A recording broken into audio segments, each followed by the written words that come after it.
You are listening to the Two and Out CFL podcast, a proud member of the Canadian Football Podcast Network. Grab some poutine and a double-double. It's time for the Two and Out CFL podcast. He's got it!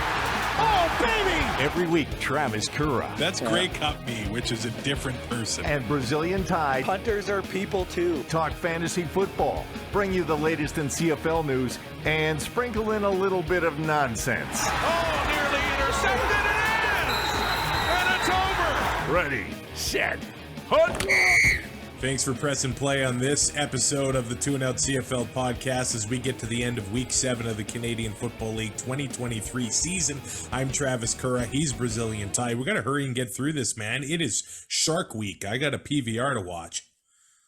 I have a PVR full of WWE rivals, Broken Skull, and the other one, WWE Most Wanted Treasures. That one, all yeah, the my A&E PVR. stuff. Yeah, my PVR is full, and all I did today was watch 9 hours of football because I had to catch up because of the stupid Pacific time zone. Now, if the CFL does get to 10 teams, you can't have it in Atlantic Canada. It can't work. Well, now think about it. Like, they would have to be at like 3 Pacific for a Thursday and a Friday game, right? Yeah. Whew. Because if you do it at 7 o'clock Atlantic, like, well, yeah. What's the point? Like, yeah, it's a gate-driven league, but TSN's not going to, like, the numbers will be terrible on TV. Yeah, some interesting things to consider there. Maybe that's why there's some Quebec City rumblings. Although I do want to see the Schooners be a thing, that's for sure. I think it would just have to be no weekday games. Yeah, they'd be playing Saturdays and Sundays all year. Just imagine the complaining on. I guess it's not Twitter. It's X. Is that what it is as of Monday? Yeah, but I will say Sunday 4 p.m. starts are dumb. Pacific, you mean? Yeah. Oh, okay. But just you don't need a late afternoon start on a Sunday. Nah, do it 1 o'clock. I don't want to be up until 9:30 recording this podcast. Oh, I want to go to bed. 1 o'clock. I'm still sleeping. Yeah, and especially after that game last night, Durs and Snurs. I don't feel great today. Man, I got out of bed at about 1:30, and then I went to the couch and slept till 4, and then I woke up and made why am I pancakes not and surprised? watched football. So I'm okay if they had like a 9:30 Mountain start. Anyway, yeah. The Montreal Alouettes have signed Sean Lemon and released Nick Usher. It's kind of a wonder that Sean Lemon was not on a CFL roster this deep into the season. And if you listen to the post-game call-in shows in Saskatchewan, they've been crying about Sean Lemon for the past 3 weeks. Well, that's not going to happen as he goes to Montreal. The Riders do sign a new defensive back, though. Tremaine Washington is going to Saskatchewan. Once upon a time, he led the league in interceptions with Edmonton. I think recently he was in the USFL, but now he's going to Saskatchewan. There's some off-season or off-the-field transactions that will become on the field as the weeks go on here. But Week 7 started in Winnipeg as the Bombers beat the Elks 28-14. Now, it all depends when you locked in your bet here, but the week opened up as the Bombers being 15.5-point favorites. Yeah. You could have bet the Elks there and did all right. Yeah, you would. Yeah, if you would have locked that in Monday morning, you were laughing, but by the time kickoff happened, it was 14.5. Yeah. And they got that bang on. Yeah, you got lucky. It closed at 13.5. Yeah, it did. It was at 14.5 when we recorded Wednesday. And then 13.5 when kickoff happened. So it barely covered. Yeah. Now, Bomber fans probably a little bit worried after this game, just like they were after the Ottawa game. Elks fans, like, maybe a little bit encouraged, but sort of the same old story. They're kind of hanging around in the first half, and then the second half mistakes just pile up, and it's too much to overcome. But there has to be something said about the Bomber O-line here. Jeff Gray gets benched.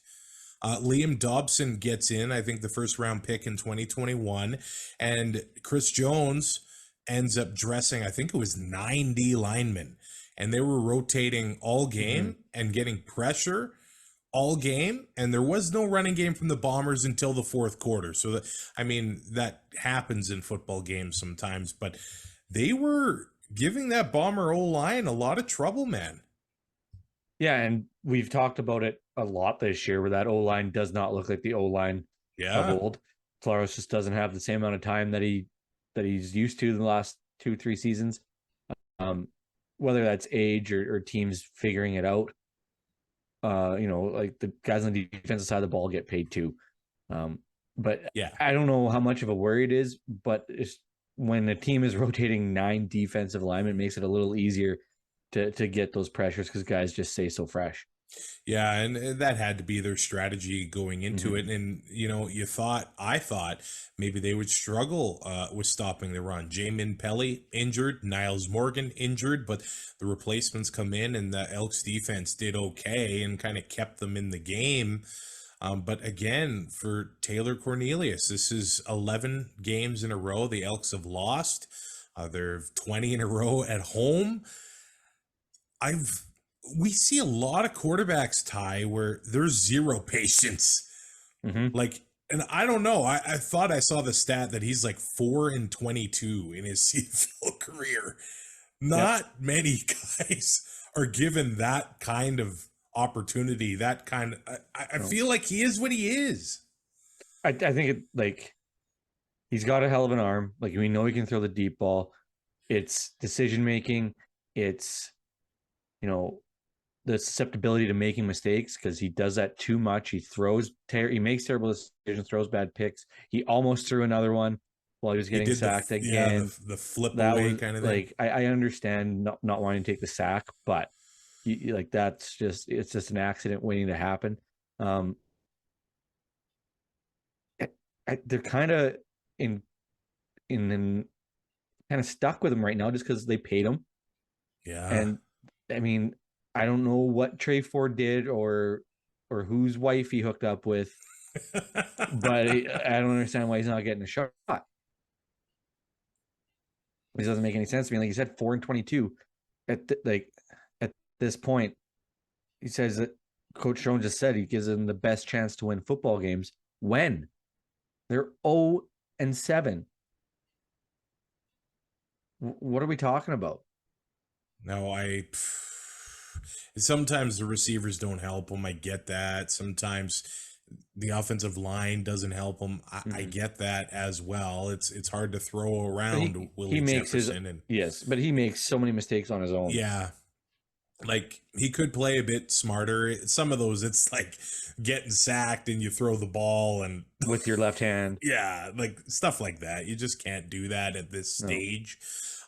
He did early on was using his legs, and the Bombers were kind of struggling containing that. They struggled with that against Ottawa as well. He had 57 yards rushing, 17-29 with a touchdown, but it's that 2 interceptions that those continue to come, and that's why the losses just continue to happen for the Elks. But I guess a bright spot is Dylan Mitchell. I think some big expectations, and he himself said 2,000 yards in the preseason.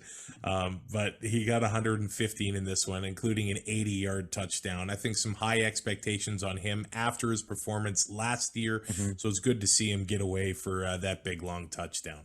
Well, and now with the injuries that receiving corps has got with Emmanuel Arsenault out and Eugene Lewis out, like, it's just opening the door for him to get more opportunities and more targets. And he was only 4 of 8, but still 115 yards in that long touchdown. Like you said, like, he's showing up.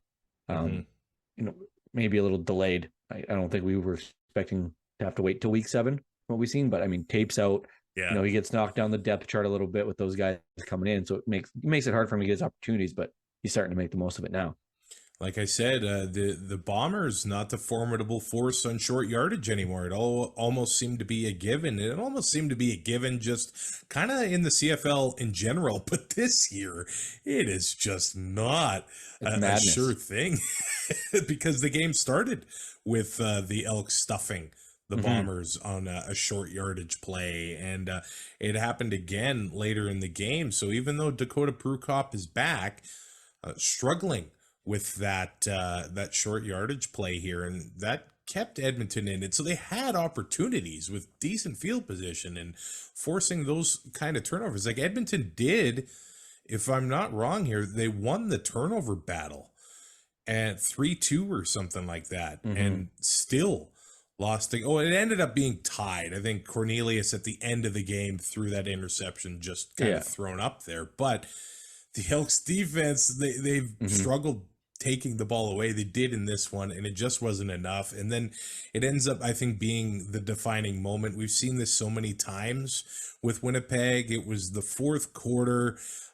It was 21-14 for the Bombers, so the Elks very much still in it. And then the Bombers, 9 plays, 89 yards, 6:17 off the clock. When that happens to you, and they gave it, let's see here, Brady Oliveira rushed for 18 yards. Brady Oliveira rushed for 8 yards. Another 8 yards for him. And then he rushes again for 8 yards, rushes again for 10 yards, gets another 2 yards, and then it ends at a Rasheed Bailey touchdown, thanks to my fantasy team having Brady Oliveira on there. But that was the Brady drive, and when that happens to your defense, you know they're going to run at you and you can't stop it. That's demoralizing, and you know the Bombers weren't going to let that lead slip away like last week against No, I think they figured something out, and they mentioned that on the broadcast too, with how it seemed not like they abandoned the run, but they kind of were holding on to it because it was such a close game. Yeah. And in that fourth quarter, once they had a 2 touchdown lead, or the 1 touchdown lead, I guess, it just made just give it Brady Oliveira the ball. It wasn't like they abandoned it; they just saved it for later. And it works out. And I mean, Edmonton continually shoots himself in the foot. It seems, whether it's Cornelius or ball security that we've seen them have issues with, stuff like that. And yeah, they hung around, but going into a fourth quarter, this Winnipeg team still has that fourth quarter motor. Yeah. And just seem to put games away. And so you have to be firing all cylinders late in the game. Yeah. And what kind of stuck out to me here as well was I know the Elks gave up a big play. By the way, no, the Bombers gave up the big play to Mitchell, but the Elks gave up the big play to Dembski as well. They were both on a double move. That seems to be the phrase of the week in the CFL. Dembski alone down the middle burned them a few times. Dembski himself must have benefited from Kenny Not the even King. Aaron Grimes could stop that.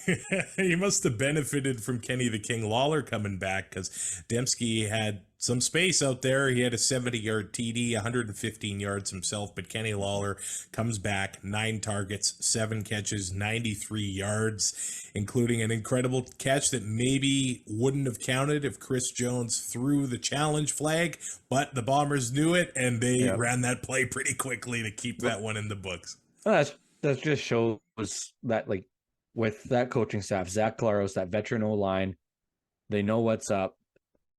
Zach is obviously, he's the leader out there, and he gets that team to the line so quick.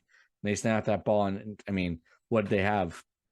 10 seconds maybe to look at that catch, and I mean, you could tell from one look at it that it wasn't a catch, but still wasn't enough time for Jones to get the challenge flag out. And I guess I just want to mention, I was puzzled by Edmonton's strategy with the short kickoffs. Janarian Grant's not playing.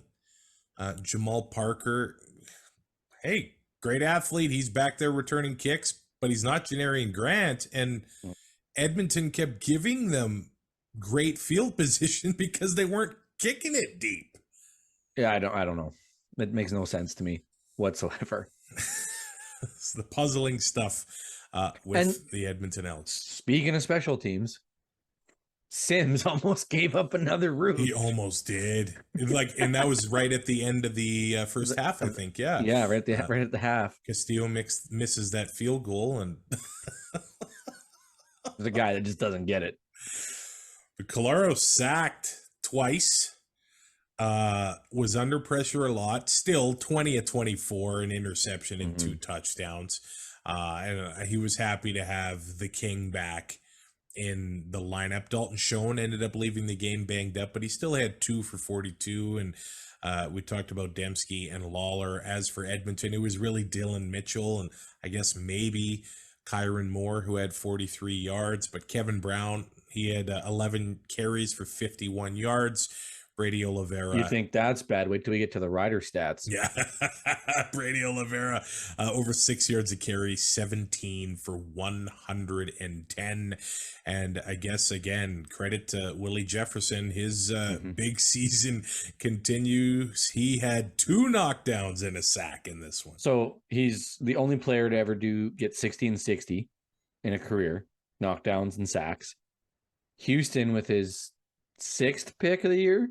I think he's 5, or is that but 5? He still has the most takeaways with his fumble recovery. And he's got 3 fumble recoveries. Like, this is getting ridiculous in Winnipeg.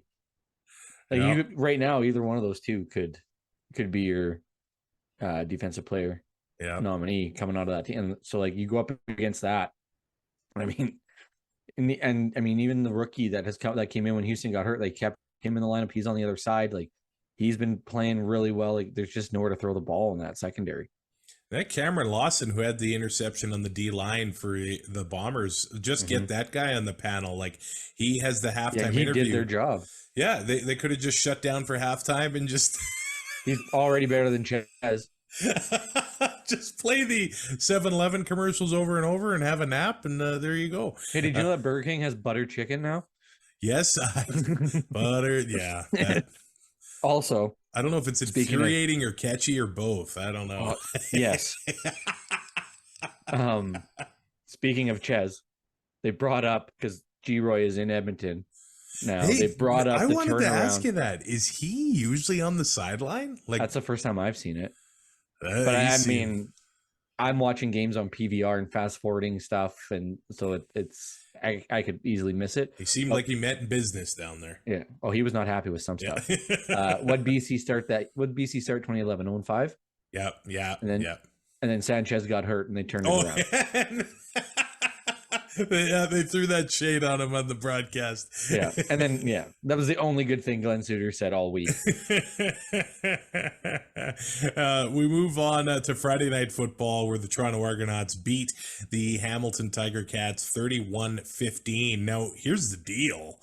It was 20-0 Toronto.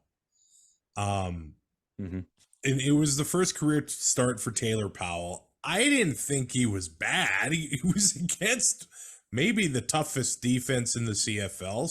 27 of 41, 282 yards. Yes, there was the interception that was probably going to go right to Royce Mechie. It gets deflected up. Duke deflects it again, and then Jamal Parker takes it to the house. Then it's called back on a penalty. But by the way, the Ticats take it too many men. Later in the game, the Argos take it too many. But that was like, the guys are running off. And but the Ticats probably saw an opportunity there and snapped the ball. But the Ticats, I think their coaching, Steinauer's getting questioned a lot in Tiger Town, especially in a Grey Cup year. A lot of hope this year going into it, and it's just, I think that's all gone. Yeah. Toronto's going to go in there in November and win another one. Now, okay, here's the thing. There was a big fear in Regina that the Bombers would leave Grey Cup champions in their stadium. Now, is that the only game that the Bombers have lost in Regina? Like in Mosaic? In the Mosaic Stadium? It might be. Oh, no. Labor Day 2019. We were there. Oh, yeah. The kick at the end. Yeah, you're right. Yeah. Crushing chicken wings. Yeah, you're right. Oh, yeah. So, the Ticat fans do not want to see that happen. But I'm sure a lot of them don't like me right now anyway. I'm going to keep saying it. It didn't start well for the Ticats. Toronto takes the ball, and next thing you know, it is 7-0. Right off the bat, the Argos drive it down the field and hit Dejon Brissett for a 50-yarder, and then that ends in a touchdown. And the Ticats, you're just thinking, here we go. again, right? Mm-hmm. And you know what? The defense, they end up getting the ball again in the second quarter, takes the drive, and hits Curly Gittens. That was the Curly Gittens drive. We haven't seen much from him this season. He had a 15-yard catch there. He had an 18-yard catch. He had a 17-yard catch and a 9-yard catch for the touchdown. So Curly Gittens showing up here week 7 of the season, and then it's 14-0 Toronto. Next thing you know, Taylor Powell throws an interception, and then Devaris Daniels gets hit for a touchdown. It is 20-0 after the extra point was missed by Boris Beatty. But then you thought things could have got really ugly there, but the Argo offense kind of stalled at that point, but the Ticats couldn't finish drives. That was the difference there. Yeah, I mean, it's really hard to win games just on field goals alone, unless you're playing the Elks. But this Toronto team is just putting up ungodly numbers every week, it seems. That's now back-to-back 300-yard games for Chad Kelly. Like you said, Curly Gittens Jr. has a nice week, 6 of 9 for 69 yards. That's game of the year, maybe. That give him MOP right now. But they're getting on the same page, which is just another weapon. He's been hitting Devaris Daniels here the last couple weeks. AJ Alette, only 10 rushes, only 2 catches. But I mean, once Hamilton started to kind of mount that little bit of a comeback, not that they had to abandon the run, but Toronto had to make sure they stayed in front. And the run, I mean, they averaged 8.4, but I mean, that's only on 10, so there's a couple big ones in there. But well, the Argos were focusing on James Butler and Tim White, and they combined for 14 yards. Butler had some receiving yards that kind of saved his day if you had him in fantasy, but 8 carries for 14 yards, and the long rush was 8. So he had 7 carries for 6 yards other than the 1 8-yard rush. That's not even the worst rushing performance of the week. Oh, no. It's going to be in the next game, isn't it? Yeah, it is. Tim White had 4 targets, no catches. So that Argo defense limiting some of the biggest weapons for the Ticats, and that ended up being the difference here. But the Ticats, they kind of hung around, and I don't know if that's really Toronto just laying off the gas, or maybe the defense decided they were in a game a little bit, but they really just shut, although some silly penalties I thought in this one. Now I thought that the unnecessary roughness on Chad Kelly when Jameer Thurman that was warranted, I thought. And it was 2nd and short on the goal line, and then you give Toronto a first down. Well, yeah, good luck. And then I don't know if you saw the unnecessary roughness that Brandon Revenberg took. They were on the 2. He takes the 15-yarder. Now they're back to the 17, and the Ticats had to settle for a field goal there. That was in the fourth quarter. It ended up being 23-9 Hamilton at that point, or Toronto at that point, but an opportunity for the Ticats to claw a little bit closer. And that unnecessary roughness, come on. Ticky-tack. Yeah, but I guess if it's after the play and a guy's just standing around and you push him over, they're going to call that every single time. But then the Ticats keep hanging around. Not much going on for Toronto. And then in the fourth quarter, about 5 minutes left, Taylor Powell rushes right for 13 yards. It is 23-15 for the Argos. So an opportunity still for the Ticats. And apparently Taylor Powell, not a good scrambler, not a good rusher of the football, is what they were preaching at the start of the game and the pregame show there. And then, he busts off that to the corner of the end zone. Yeah, he actually had a 9-yard rush earlier in that drive too. So good for him there. But how do the Argos respond? 6 plays, 73 yards, and a Chad Kelly touchdown, 29-15.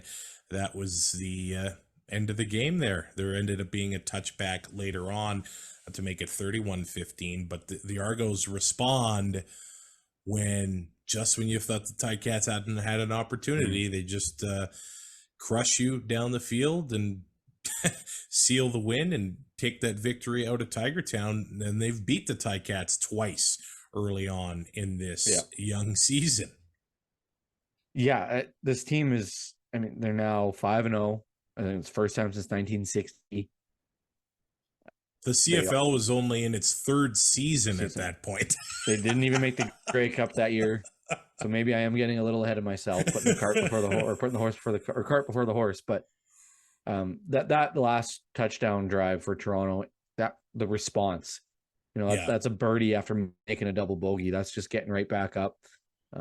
It kind of seals it. Like Hamilton, they were able to their defense is just so good. We don't talk about it enough, I don't think.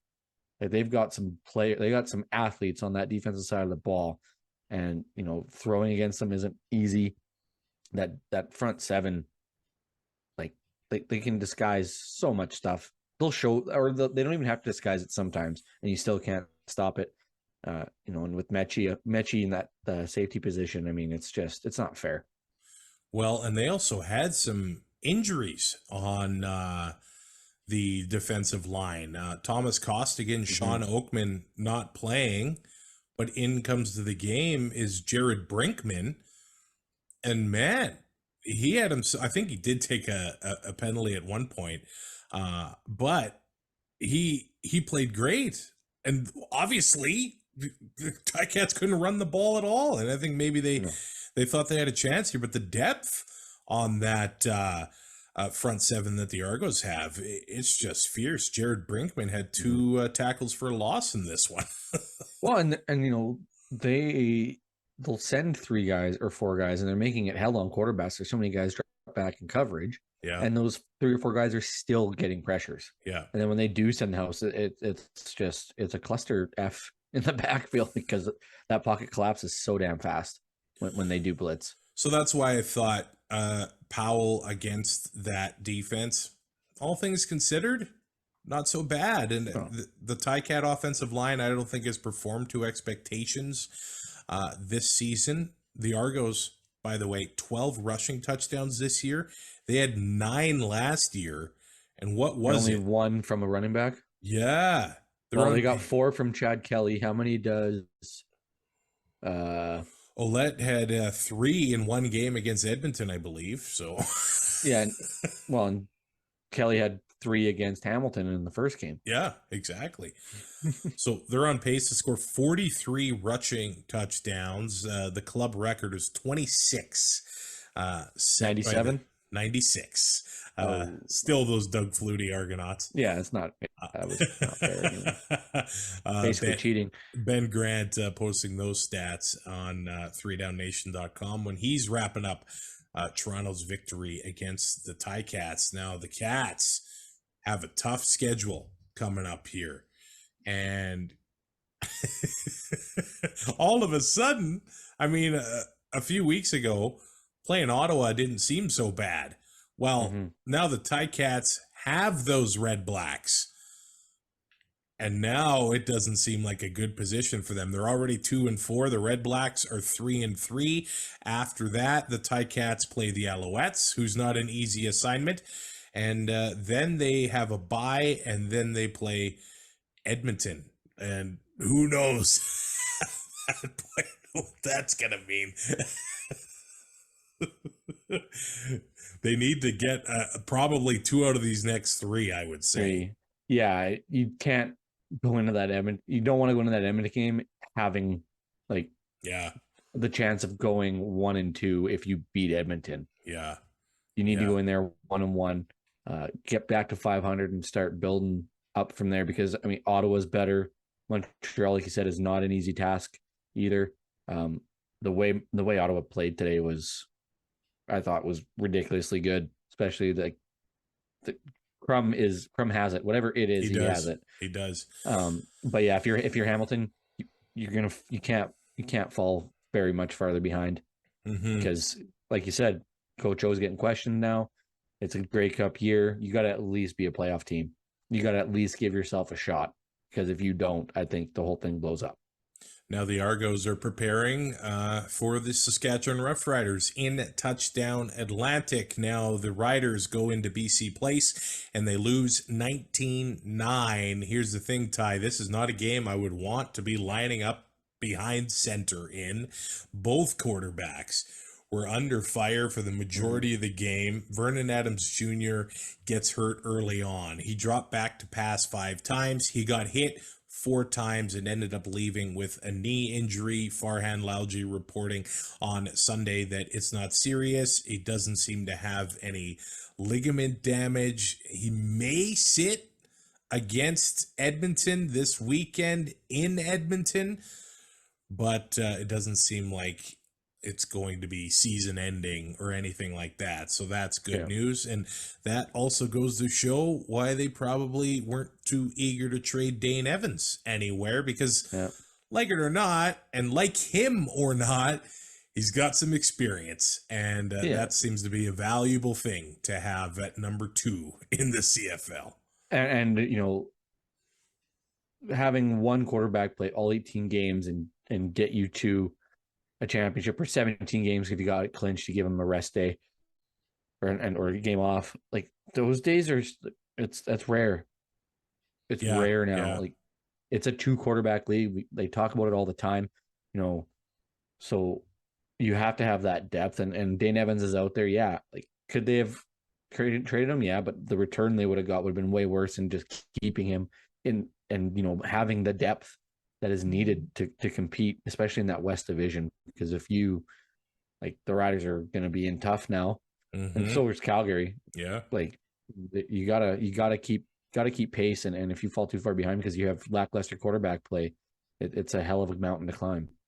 And you could tell that the Lions were just kind of demoralized when it happened. Even Dane Evans at the half, I thought that was pretty kind of classy, you know. They're asking him about how he's feeling, and he really didn't. He only wanted to talk about VA, and that kind of just goes to show the kind of guy he is in the CFL and in that locker room. I think it's pretty evident that he is, like, you know, that ultimate teammate. Yeah. Right? You never heard a bad word muttered or said about him from former teammates.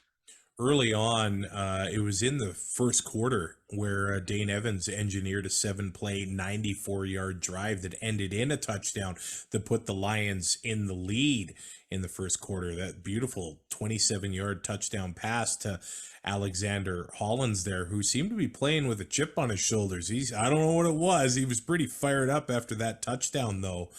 But through the rest of the game, this is... the Rider defense, I think, played the game they were flying. They needed to keep them in this game. The Lions couldn't run at all. Actually, no. I just saw Jamal Morrow's stats, but neither team had a rushing attack in this one. Sean Shivers getting his second start for the Lions, 10 carries, 21 yards. On my fantasy roster. Yeah, me too. Well, and then later in the game, a holding Let's talk about his receiving yards. I know. And then later in the game, that rushing touchdown wiped off the board by a holding penalty. That doesn't help. -8 receiving yards on 3 catches. So, wow. So, I'm trying to, is that 2.2 points for receiving? Something like that? -8. Yep. Wow. Yeah. Because you have a point per, it's a PPR. And there were a few times where him and Evans, they couldn't really lock up on the receiving for some reason, whatever was going on there. But the Rider defensive front, a couple weeks ago, there was a lot of talk that these guys aren't getting enough pressure on the quarterback, and really they made it look like the BC offensive line was struggling. Yeah, I mean, collapsing the pocket, getting to the quarterback, and even if they weren't getting sacks, they were getting in his face, arms were up, making, like, they made Dane Evans' life a living hell all night. They did. And that secondary was flying around. Like, when he did throw, I mean, it was hard I mean, you do have that Hollins touchdown, but other than that, like the explosive play just wasn't there. Like you see, or we have seen with this team, like Lucky Whitehead shut down, Keon Hatcher 74 yards on 4 catches, but I mean nothing. Like none of that big plays that we're used. Maybe we got spoiled last year with Nathan Rourke. Yeah. But Vern Adams able to move the pocket around. He's so mobile. Dane Evans, a little bit different type of a quarterback, and it just seemed the Riders just feasted. Or that especially the secondary, like they were just everywhere. And Dom Rhymes being a non-factor in this one was on my fantasy roster. And that's big money. That's big money. Yeah. He 1 catch, 2 yards, ended up leaving. They're calling it an Achilles injury, but anytime you hear that, you kind of get uneasy about it. I guess it's not serious. He's probably going to be playing, but the Rider defense ended up having 4 sacks in this one, including forcing a fumble from Dane Evans. But the BC Lions front was also making it happen. Might have been better for Mason Fine, and they only had 3 sacks. Now, I know Matthew Betts, he was on pace for 32 sacks or something like that. He gets his 10th sack right on the last play of the game, but it counts for Matthew Betts. Mason Fine sacked 3 times. But man, Rider Nation's a tough one to figure out. I didn't think he looked bad. It was just the game plan, I thought. 32 of 41, 284 yards. It was all just the short stuff. He was taking, or at least maybe that was the game plan, to get the short passes into the Rider receivers' hands and let them keep the ball away from Peters and TJ Lee and let them get yards after the catch. But the Lions defenders were on top of them so fast, there was no yards after the catch. No. So I think it was a rally to the football type of defense. I think for his third career start, it wasn't bad. No, there's nothing wrong with that. The defense kept them in the game. That's kind of what we all knew coming in. That's what would have to happen for them to have a shot. 2 picks, and you see that number, and people just instantly think, well, 2 picks and no touchdowns. He played like dog crap. I mean, the short stuff. It's his 3rd career start. He had a week with the number ones. Like he's not going to have that full playbook.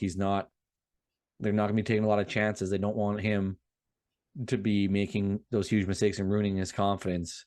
Like they're going to not baby him, but they're going to bring him along. And, this week he'll have some more options and it'll gradually grow to where, he should be the start. I don't see Trevor Harris coming back. So like they got to get they got to use all the time they got some bye weeks coming. Like they'll be able to figure this out, and he will get better. I don't think he played terrible. Like the Lions also Rider fans. If you lose, it's always on the quarterback. That's true. I mean, the Lions are number 1 in many defensive categories across the CFL. It's not like you're just playing these pylons. Like these guys they're good, and Ryan Phillips has them ready every single week to go out there and dominate. Whether you're the 2nd or 3rd or 4th string quarterback, the Lions are going to be ready for you. And when you have 0 running game, Jamal Morrow 12 carries, 11 yards, 0.8 per carry. And he actually had a 6-yard run. So let's do this. I like doing this exercise. 11 carries for 5 yards.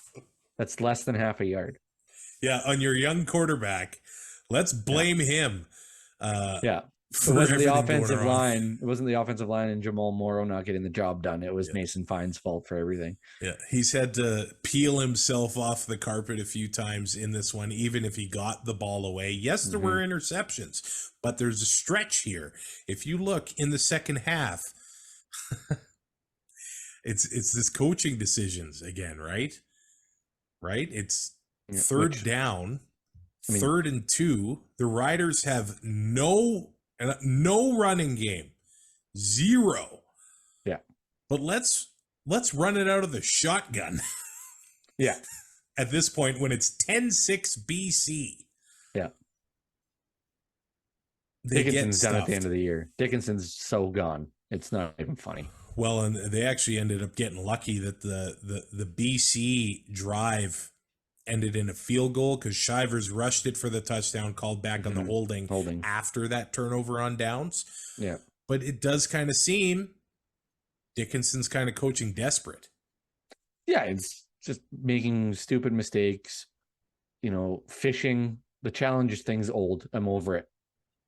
Like, okay, now, but no, like when they're challenging for, like when he's just fishing, yeah, I'm just done. But this roughing the passer, yeah,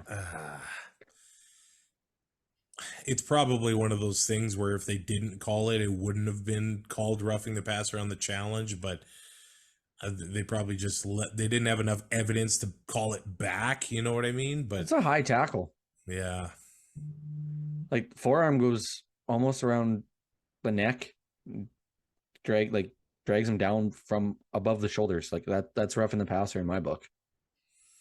So that ended up being a big break, wiping a safety off the board early in the game for the Riders. But that drive where they went for it on third down, that was late in the third quarter. The game management from Dickinson has been lacking this year. Well, that was the Lions come back with a field goal. Next drive, Gary Peters picks off Mason Fine. Mm-hmm. And then the next time, the Riders had the ball picked off by Jalen Edwards-Cooper. So it's 3 drives in a row that end in a turnover for the Lions. And maybe Mason Fine was also pushing it a little bit after not being able to get the offense going throughout the game. And Dickinson himself was pushing it a little bit. You look at the end of the game where it's 3rd and 2, 2:35 left on the BC 12-yard line. They go for it on third down. They get it. But you make it to the BC 5-yard line, 3rd and 5, you kick the field goal. So you gained 7 yards. You ate a minute. You were down by 10, so you needed a field goal anyway. Yeah. But if you're going to commit to going for it, you need to go for it the second time too. Yeah, they should have kicked the field goal on third down if they were going to kick it from the 5-yard line anyway. Because they lost a minute to gain 7 yards. Yep. Again, game management.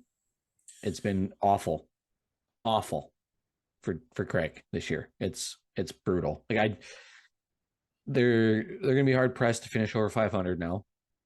And I if they don't make the playoffs, I don't see him keeping his job.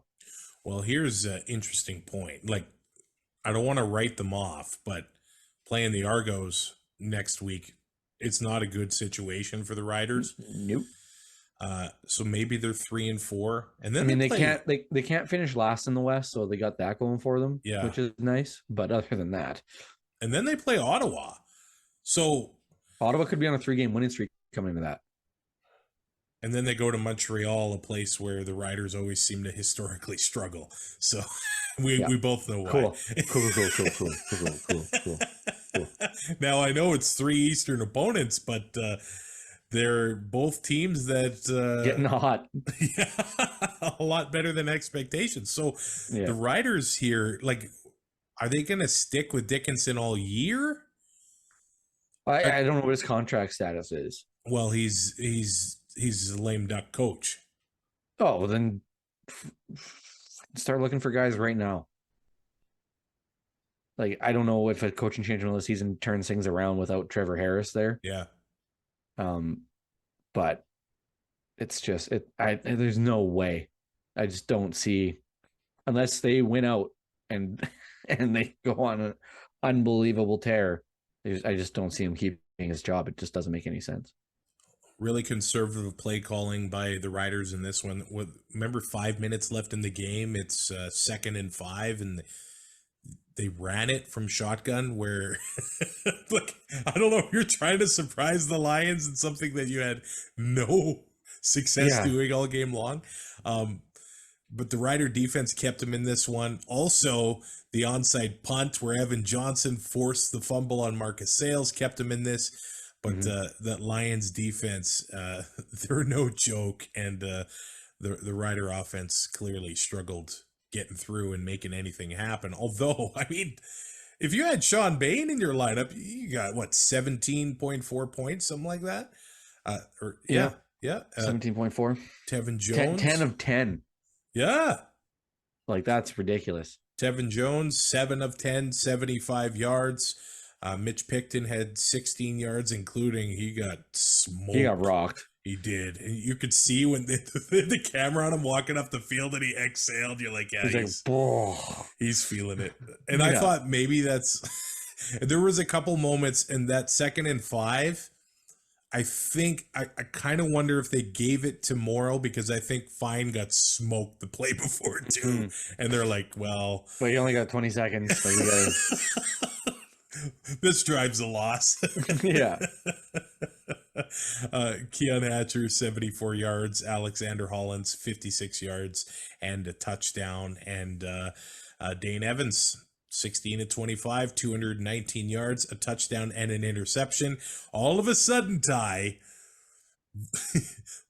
the Lions preventing or trying to force the Elks into the world record of professional sports, a home losing streak, is on Dane Evans' shoulders. I don't know. Like, it doesn't feel like a sure thing. It does, though. It is. Because you know who Edmonton's going to start? Taylor Cornelius. And it's not going to matter. Man. I feel like at this point, we could be the quarterback for who's ever going into Edmonton to play them. The game of the week ended up being the Sunday evening showdown between the Ottawa RedBlacks and the Calgary Stampeders. The RedBlacks always play Calgary tough, and they did again. For the 2nd week in a row, the RedBlacks win in overtime, 43-41. This is the year of the overtime, it feels like. Well, for the 2nd home game in a row for the Stampeders, they lose in overtime themselves. Jake Mayer had his game of the week last week, or of the year, against Saskatchewan last week, and this week, I guess he kind of upped the ante, although a costly pick 6. Yeah. Maybe the difference here. Still 28 of 38 for 450 with those 4 touchdowns and 2 picks. But I mean, 450 yards and you lose that football game, that hurts. Yeah. A career high, obviously. For Jake Mayer, but man, I don't think I didn't see the game quite going this way with the RedBlacks giving up that much through the air, and I know they did force a turnover, but that's a bit different than what we've seen from the Calgary offense early on this season. But they themselves didn't have much of a running game, only giving the ball to Dedrick Mills 6 times. The strategy clearly was to get Jake Mayer throwing the ball. Which, I mean, 38 it's a lot, but it's not a lot. You know, it's not one of those numbers we look at and you're like, oof. That's true. But I mean, had to get Mark and Michelle going at some point. You know, the first looks we saw of him didn't really contribute. My fantasy lineup. Yeah. Not mine. But then you got, like, you know, Clark Barnes, like they had 4 guys that had double digits in points at the receiver position. They got the weapons still. Bagleton, Barnes, Odom, Stukes, and Michelle. I mean, you got to spread that ball out, and there's only one of them, only one football to throw. So you got to start airing it out. And I mean, if Dedrick Mills is not a bad running back, but he is not Kadeem Carey. And I think with Kadeem Carey in that offense, it's completely different. Entirely different. And they could still have those receiving numbers. Yeah. But I think Kadeem would be putting up, you know, still 10 to 15 carries and close to 100 yards. Clark Barnes, what a beautiful 54-yard touchdown to start the scoring for the Stampeders. They took a 6-3 lead because Paredes ended up missing the extra point there. Later on, he ends up achieving a milestone. 2,000 career points puts him into 10th all-time in the CFL. Doesn't it go to show you how good McCallum and Pasaglia were? Yeah, that's ridiculous. Louis almost has, well, just under 2,000 points on Paredes still. Yeah. Which is absolutely insane. I don't think he's going to get there simply because for the past few years, Paredes has kind of been like, well, am I going to play another year or not? And yeah, absolutely incredible for Louis, and a good job for Rene Paredes for making it to that milestone in his career.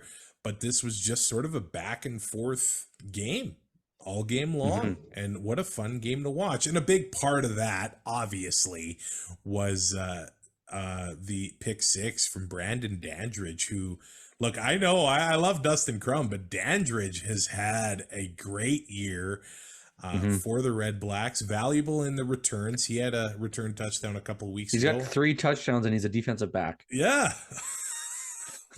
What a performance from Brandon Dandridge so far this season. But we got to talk Dustin Crum. You said you don't know what it is, but he looks like he has it. And it's not to say, look, and I know we talk about other quarterbacks struggling when they're under pressure. It's not to say that he wasn't under pressure in this game. But it feels like he thrives under it because he's so mobile. And like when Masoli comes back at some point, if it's a big if, I think, like, I don't know, like it almost feels like he could walk away. But let's say Masoli's healthy or comes back and he's fine and he plays again and he starts and he's the Jeremiah Masoli of old and he saves this franchise like he was predicted he would, that he was the number one guy now and that was what it was. What can you get for Dustin Crum? Does he want to leave? Like, you can go. I think a team like Edmonton would want to take a run at him. I think you got to hang on to him.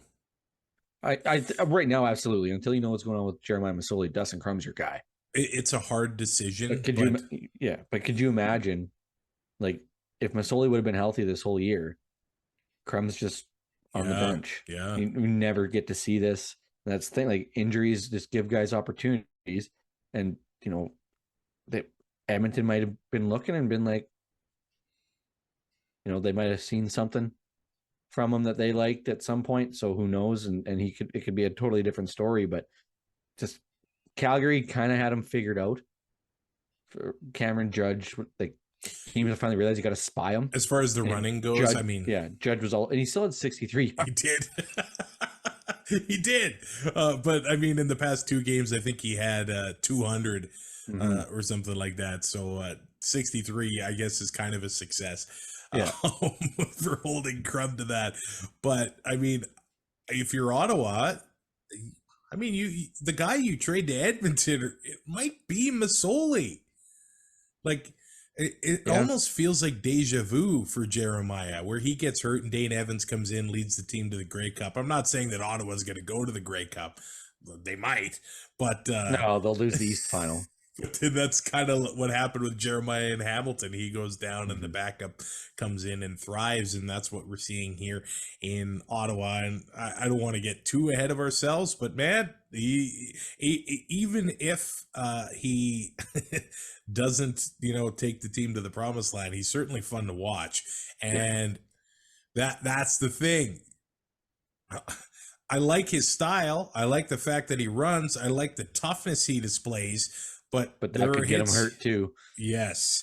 Micah Alway, and look, you can argue what you like about putting the head down, but I think you're a ball carrier at that point. Yeah. So to challenge roughing the pass, or maybe you get called for unnecessary roughness or whatever, but he didn't get the call. That's the fact of the matter. You don't want to see your quarterback taking those hits on a regular basis. Yeah, especially, like, I just think the league doesn't want to see that with the lack of starting quarterbacks left that started the year right now. It's wild. Well, and he ended up getting smashed late in the game. It was, I think, where he hit Nate Behar for the 23-yard touchdown with 1:26 left in the game. He got hit on that one, and he got hit low, which sometimes those can end up pretty bad. So even if he is getting hit, and I think the hit caused him to underthrow it a little bit, but Nate Behar adjusting, getting the touchdown there to put the RedBlacks in the lead. Of course, much like last week, the Stampeders were given time to drive down the field. The Riders gave them the time to drive down the field. They did so the same in this one. The Stampeders got the ball with 1:20 left. They go 38 yards. They kick the field goal to tie it 35-35. Yeah, there was a lot of plays being made in this game to go to overtime. 84 points. 84 points in this one. Safe to say it hit the over. Yeah. You love to see it, but how big are defensive touchdowns, man? Like, just look at the Stamps. Well, and the rushing yards help for the RedBlacks. 184 rushing yards, 257 through the air. The Stamps, 38 rushing yards, 450 through the air.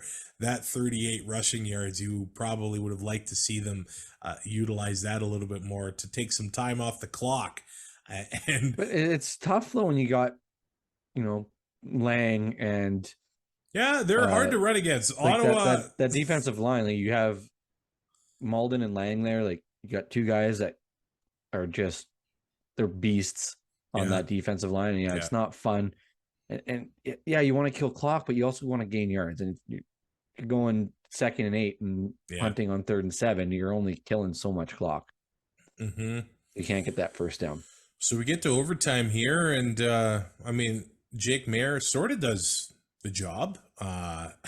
They get a touchdown to Trey Odoms-Dukes, but they don't get the 2-point conversion. Of course, a rule in CFL overtime. Dustin Crum goes to work. Lee Trey gets the touchdown. Who else gets the 2-point conversion? Nathaniel Behar. Nate the Great gets that TD. Not only does he take the lead for them late in the fourth quarter, he gets the win on the 2-point conversion at the end of the game there. Nate Behar, man, 8 catches, 81 yards, and a touchdown. He had 10 targets.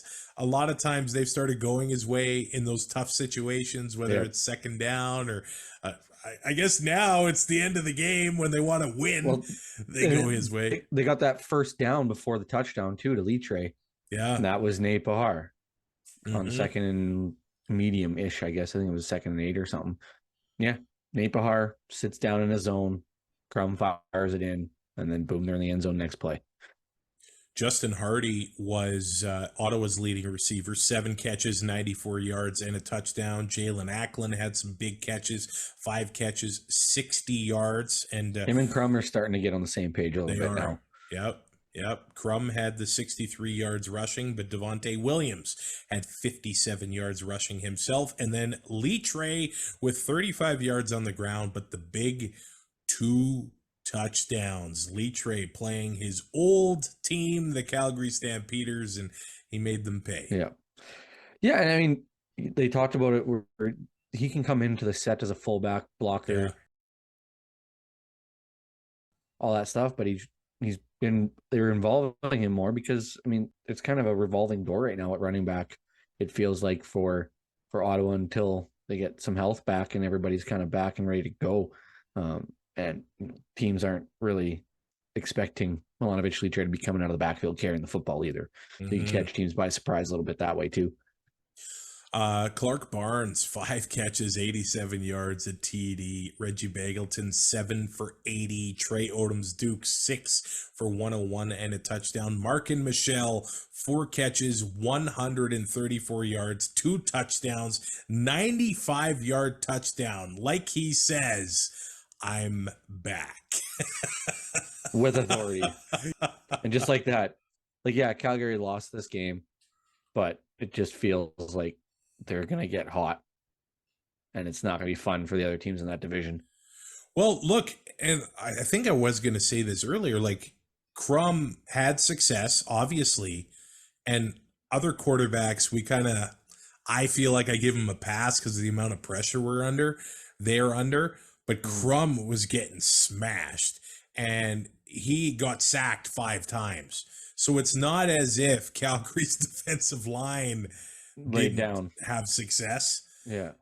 They had a lot of success, and that's saying something considering they gave up 43 points. And I know 7 of them was the Dandridge touchdown, but the Calgary D-line, they played really well in this one. Yeah, and I mean that's been one of their strengths. I feel like they've had good secondaries, but it starts with that front. Getting it, like it just helps your secondary so much. Getting the pressures, like you said, 5 sacks, and like you're beating the hell out of a quarterback at that point. And how many knockdowns and pressures did they have? Not just including the sacks. So yeah, to take a beating and keep just getting up like Dustin Crum did shows a lot about him. But I mean, Calgary's defense, like they keep playing like that, they're like these. There's no reason they should have lost this game. They lost this game because Crum just somehow figured out a way to win. The defense with the pick 6 was huge, and Calgary even had a blocked punt. So yeah, but I mean, you get the defense playing like this. I know they gave up 43 points, but you know I think that's kind of an anomaly with the amount of pressures and sacks that they're able to get, and you get your defense doing that, and you throw for 450 yards. You shouldn't be losing that football game, but that's CFL, man. That's the CFL. I love it. Titus Wall, 11 tackles for the Stampeders. That's not always the best thing when a DB is making that many tackles. Yeah. Means he gave up a lot of catches. Yeah. Damon Webb, 7 tackles for the Ottawa RedBlacks. Just a beautiful game to watch. Especially if you bet on Ottawa before kickoff. You're a happy guy. Yeah, if my pick'em picks would have saved, I would be 4-0 this week. Wow. I went in just to double check on Thursday after the game had kicked off. I'm like, uh-oh. So I had to make all my other picks. I changed to Ottawa about 3:30 this afternoon. So for me, man, I just thought, I'm like, Crum's not doing it again in overtime. I'm like, and then he did it. Yeah. And then he did it. He's went full DX on you.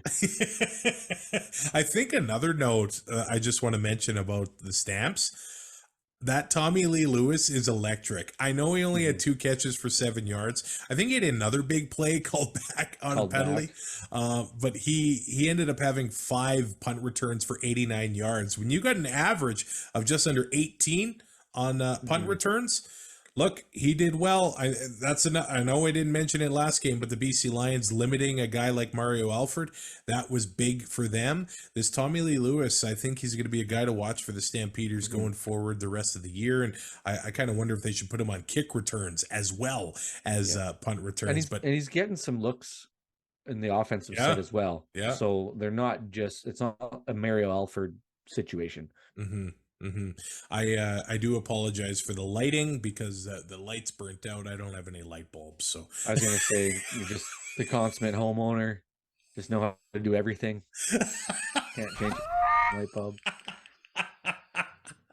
Ty, who are the fantasy leaders in week 7? When it comes to quarterbacks, no surprise with Jake Mayer and Dustin Crum leading the way. Mayer's 450 yards. He had 31. Dustin Crum 28.6. Chad Kelly 28. Cody Fajardo didn't play this week, so then it's Taylor Powell with 19. Zach Collaros in 5th with 18.3. Taylor Cornelius had a better week than Dane Evans and Mason Fine. Wow! So it's not all bad in Edmonton, but it's still pretty bad. Nitre led the way for running backs with 15.5. Oliveira 14. Butler 13.2. Tyreek McAllister had 12. That seems like a typo. I could be wrong. AJ Olette and Devontae Williams rounded that out. And then when it comes to receivers, I believe, if I remember correctly, it's also Ottawa and Calgary heavy. Yeah. Mark and Michelle, 29.4, led the way. Nate Bahar, Justin Hardy right behind him. Nick Dembski, then Trey Dukes, Dylan Mitchell, Clark Barnes, and then Gittins, Tavares Daniels, and Sean Bain are your top 10. Barring stats corrections, which we seem to have every single week with the new CFL fantasy game, I had a 125-point week. Oh my God. Led by Chad Kelly and Mark and Michelle. I also had Brady Oliveira and AJ Ouellette. So, I mean, I was okay. I will read you my roster, and you predict how many points you think I got. Okay. The Argos D, Collaros, Shivers, McAllister, Schoen, David Ungerer, and Dominique Rams. Oh, no. Like, before the games, I'm like, hey, that's a great lineup. Yeah. I'm going to say about 42. 58.5. I guess I took out the captaincy. Who was your captain? Collaros. Oh, okay. So if we take double his points away? Yeah, so he'd have 18. So yeah, I'd have 40.5. That's a rough week. And I'm the one with the freaking Excel spreadsheets. Yeah, but again, like sometimes you look on paper, you're like, this is an all-star team I'm putting on the field. Well, and I'm like, Tyreek McAllister get into the offense. Yeah. Turn another kick. Ungerer's been getting used. Dom Rhymes, that's a no-brainer. Yeah. I don't know about these stats corrections. I think I got a win in the CFL Podcast Fantasy League over Trey from the Canadian Football Countdown. I go Collaros was my only double-digit player. Oh, ouch. Ouch. And then, Dalton Schoen was 6.2, and he was my highest guy. Oh, that is week 7 in the Canadian Football League. What a week it was. You can rate, review, subscribe to Two and Out on your favorite podcatcher. Like, comment, subscribe on YouTube as well, and support the show. Seb Straka, top 20, paid $468 this morning. Oh! I lost half of it on the Jays. Oh, of course you did. Because I bet against them. You only talk about the wins. Oh, you bet against them, and then they won. I took Manoah to give up over 4.5 hits, to give up over 2.5 earned runs, to not record the win, and for him to record the first strikeout, and then freaking George Springer strikes out first. Hurts it at him. Thanks, George. Yeah. I'm Travis Currah. He's Brazilian Ty. You can support us on Patreon, and I will talk to you later this week to get you ready for week 8 of the CFL season. Thanks for listening. Find more great shows like this at CF Pod Network on Twitter.